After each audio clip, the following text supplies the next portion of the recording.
I feel like all of those are going to be viable spaces, and I feel like there's going to be games that are doing different things in each of them. The one that I feel like is really the most Wild West right now, where there's like so many, there's room for so many new ideas, is VR.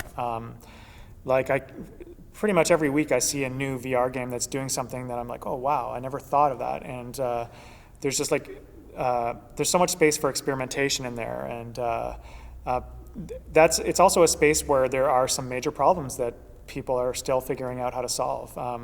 But at the same time, it's a space that it's now possible to do things that were not possible in the other, just like a 2D television screen. You can't do some things with that. So I'm really excited about VR. Like Drinkbox is not really trying to make any VR games yet, and I still haven't picked up any VR myself. I'm kind of waiting maybe for the next generation of VR. But it's still really exciting to see what people are experimenting with already. For example, I tried this Oculus game that's like a rock climbing game.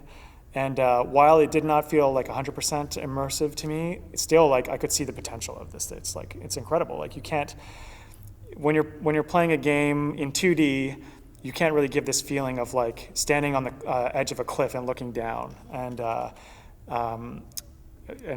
like this feeling of vertigo that you get from that.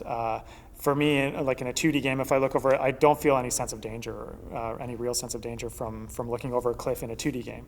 But when I got to the top of a cliff in this rock climbing game, I looked down, I'm like, wow, this really feels cool. And you can see they're still not at the point where, you can still see it will get better, like from here. Because I can see the pixels, it feels like the world is too close, you can feel the visual plane there. And I feel like as the technology gets better, all those things are just gonna go away, and you're eventually gonna feel like you're actually there. Like the resolution's gonna get better, the graphics are gonna get better. So I'm really excited to see what happens in VR in the coming years.